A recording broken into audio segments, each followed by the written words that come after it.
Hello viewer, কেমন আছেন সবাই? আশা করি সবাই ভালো আছেন।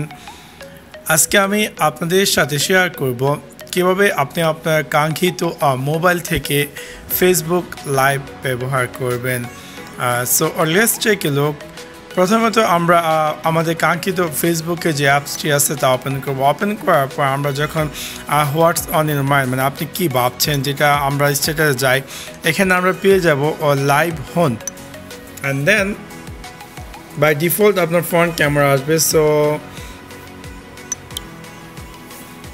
যাই হোক, সো ফর এক্সাম্পল শপ এটা হচ্ছে আমার ক্যামেরা। আপনি চাইলে উপরের যে আইকনটি আছে তাতে মুভ করে ব্যাক অথবা ফরওয়ার্ডে যেতে পারবেন। অ্যান্ড দেন এখানে আপনি যেই টাইটেল দিতে চাচ্ছেন, যেমন হ্যালো হোয়াটসঅ্যাপ, অ্যান্ড দেন এখানে আপনার জাস্ট টাইটেল, অ্যান্ড দেন এখানে যে সেকশনটি এখানে আপনি চুজ করবেন যে আপনি লাইভটা মানে কারা কারা দেখতে পারবে আপনার কাঙ্ক্ষিত লাইভটি। আপনি চাইলে এখানে চুজ করতে পারেন পাবলিক অথবা বন্ধু অথবা আরও এখান থেকে নির্দিষ্ট কি সেকশন চুজ করতে পারবেন। দেন আমি ফর দিস টিউটোরিয়াল আমি জাস্ট অনলি মি দিয়ে দিলাম। অ্যান্ড দেন আমি যে লাইভ হোন যে লেখাটি আছে, লাইভ নাও, এটা ইংলিশে যেটা মিনিং। সো লাইভ হোনে ক্লিক করবে এবং এখানে আমাকে কাউন্টডাউন অ্যাপিয়ার করবে 3, 2, 1 এবং অটোমেটিক এটা লাইভ অ্যাপিয়ার করবে। এবং এখান থেকে আমি চাইলে আমি আমার কাঙ্ক্ষিত বন্ধু বান্ধবকে ট্র্যাক করতে পারবো, অথবা আমি চাইলে যদি কেউ কমেন্ট করে আমিও কমেন্ট করতে পারবো, অথবা যদি কেউ কমেন্ট করে তখন এখানে অ্যাপিয়ার করবে।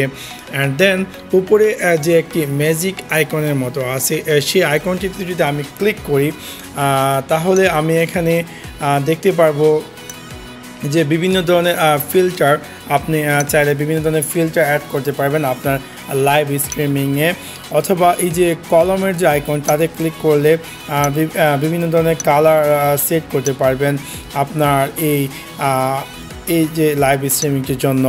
অ্যান্ড দেন আফটার দ্যাট আমি দিয়ে দিলাম নো ফিল্টার। তারপর আপনার দেখতে অটোমেটিক আপনার নিচে দেওয়া থাকবে অ্যান্ড লাইভ, এবং অটোমেটিক আমার মনে হয় আমার ইন্টারনেট কানেকশনের প্রবলেম।